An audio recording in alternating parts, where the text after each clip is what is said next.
combat proficient, cost efficient. When you don't need more than that, how do you improve on such a design? Hi. It's me, back in Call of Duty with yet another Soviet classic with a completely bullshit made-up sounding name for legal reasons. Taking a look today at a weapon that reminds me of myself. It's underwhelming and I don't know why it's here. I'm Six Snipes, this is the KASTOV 545, and you're watching Gun Guy. If you ditch the odd naming conventions, you have what actually boils down to probably be an AK-105. Yes, I said 105 in the last episode about the 7.62, but in reality it's actually the 103 that takes the 7.62 mag, and the 105 is the one with the 5.45 caliber. The comments, by the way, were magnificent. It's almost as if the vast majority of parts on these two firearms are not only entirely interchangeable, but literally identical in make and model. It's almost as if I did it on purpose. It's almost as if the rifle is fine. So what's the real difference between the original 7.62 AK models and the more recent 5.45 caliber platforms? What is the advantage of the newer, smaller round, and why did such a staunchly fundamentalist bastion of simplistic and brute firearm philosophy opt for a caliber much to the tune of what the West was using? Essentially, the real reason Russia was so invested into a new caliber for an older gun was that while the rifle was fine, the bullet wasn't so hot. There's gonna be a lot of butthurt keyboard users who probably never actually touched a real AK anyway when I say this, but the AKM and AK platforms utilizing a 7.62 Soviet caliber are empirically inferior in terms of accuracy to the platforms we see the West utilizing simultaneously, the ARs, FALs, and G3s of the time. The official reason the AK platform saw a retrofit is cited as much, a desire for a greater accuracy which, under the supervision of Mikhail Kalashnikov, could be utilized with minimal changes made to the already well-loved and rigorously proven platform that was the AK series.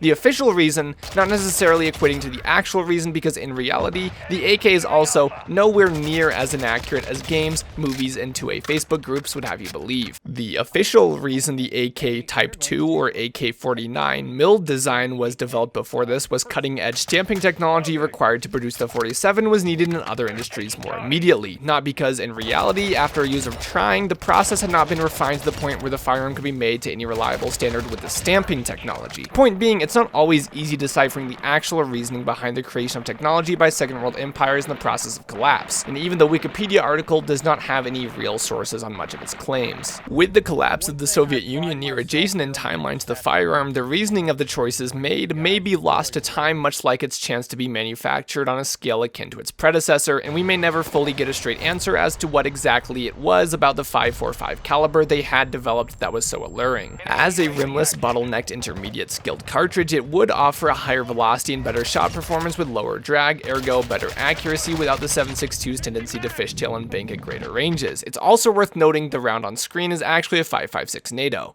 You didn't notice because conceptually they aren't different. According to a Pakistani intelligence officer, the Americans were eager enough to get their hands on one at the time that the Central Intelligence Agency paid a $5,000 bounty to the Afghan Mujahideen forces for their first AK-74 they captured. And the United States enlisting the services of insurgent factions in the Middle East would never ever turn out to be a bad idea, even in the slightest. What they found was not much different from the original design, the AK-74 sharing roughly half of its components with the AKM, and the only real differences being to account for a smaller diameter round and a smaller magazine profile. The wiki article lists significant design differences as different wood furniture and an extra washer to keep the gas tube from fucking yeeting. Bottom line being, this is not a functionally different gun, but of course what you really want to know is how different is the AK-74/104/ oh look, I forgot the digit again in Call of Duty. Well, the difference between the 7.62 and the immediate next in line 5.45 of the KASTOV family being the 5.45 attempts a very interesting combination, straying from the original design of intermediate recoil, heavy-hitting beast to no recoil, no damage gun that you can certainly use. The fire rate is a little higher, but not enough to justify the very low damage behind every shot, with the time to kill being painfully low and completely oblivious enemies often having enough time to actually react and beat me using a weapon actually designed for the engagements I attempted with this thing. Don't get me wrong, it's certainly no M16, it's got auto and the recoil is much better, but the damage is still just not there, and between this and the 7.62, it's not really competitive. It's certainly not impossible to and highly worthwhile doing the work to max it out. You do get, in my opinion, the best optics so far in the game that I found, a master key, and access to the AKS-74U, which is evidently god tier, so probably pick it up. It's hardly impossible to make plays with this weapon. I had good games, but more often than not, there were situations that I just couldn't capitalize on because of how poor this weapon's performance is versus something just like the M4. But at the end of the day, that's probably what happens when you try to improve upon good enough.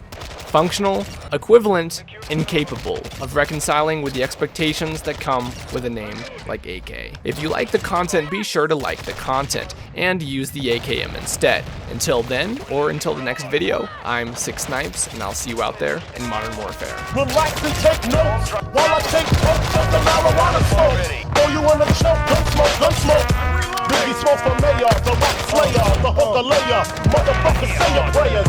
Hail Mary, full of grace. Smack the bitch in the face, take her